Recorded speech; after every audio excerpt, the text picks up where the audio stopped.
So from ISCCM, we would like to move to one of your other favorite field, which is research. What do you consider are the most vital areas of research in critical care today? Yes.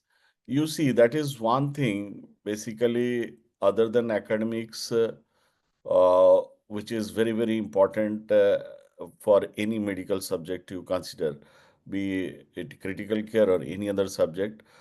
In critical care, we know that because we always play between life and death, and when we are working with a kind of population, it is a huge heterogeneous population, and it becomes very difficult to come to a right inference at the end of any research which you are doing. Then it becomes a question that okay, how to proceed, and that is why probably you have seen that in last almost 15-20 years we have not got any good positive outcome based result research in any part of the world.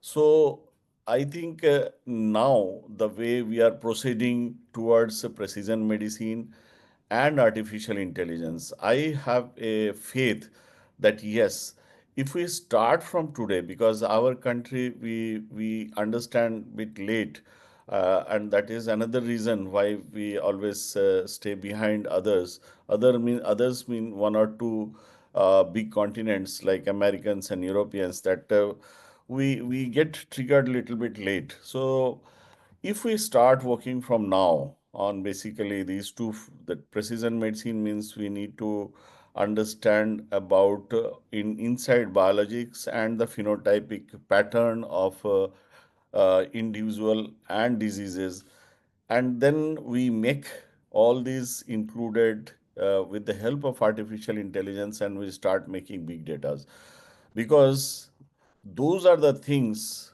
from which we can actually extract, because they will take all the heterogeneity which we see in our ICU, and they can combine all those heterogeneity into one point, and finally they can give out some conclusion if our data is very correct which we have fed into the system. So that is why I think one aspect is obviously precision medicine, artificial intelligence. The third one, which I feel that basic research, that is one thing. Suppose today I say, how many critical illnesses, like in our ICUs, have, uh, we have tested urine for different kind of particulate matters which comes out through urine, the chemicals which comes out through urine, the biological materials which comes out through urine. We have never tried that. So if we do, if we have a very good biochemical analytic device in our institute which examines the urine, we can find out many things out of that, and we can make many conclusions. Obviously we see that urine examination we always keep as an intensive at the last, but I don't think that it should be kept at the last. It is one of those important things from where we can get many clues for our diseases. So, in that way, I say, like arterial blood gas, if somebody says there are many hidden facts which are there in arterial blood gases, we never try to explore. So, if we, so these are the basics, what I am saying.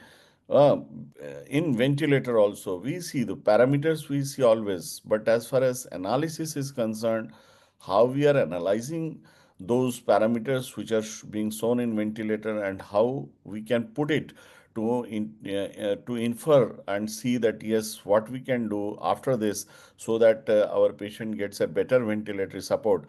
So those are basic things on which we can focus, and we can prepare our future programs of research. Another important thing is which is coming, I feel, is the extracorporeal therapy, because that is one thing which I feel that in future it will really take over like anything, because that is one technology which is advancing. The way the liver transplant initially that used to show bad results, and today we see almost 80% success with liver transplant. Similarly, currently we, although we are saying that extracorporeal therapies may or may not be showing good results, but I see that future is there. So extracorporeal therapy is another area where we can really do very good work, and we can come out with good researches, and we can good results and outcome we can give. So these are some of the areas where I think, and genomics is one thing where we need to hit, because today, on the as per the requirement of higher studies, we need to have it in genomic labs. So many institutions have opened genomic labs, and multiomics, basically wherever we can do these multiomics, we can definitely see the endotypes, what we call it as an endotype. Phenotype is outside and endotype is inside. So through multiomics, we can identify the endotype of any person, and we can make very good research out of these. Thank you, sir. Thank you for answering this question so well. So, precision medicine, AI, genomics, and the basic research, which can actually have the greatest impact on patient outcomes in your future, we should focus on.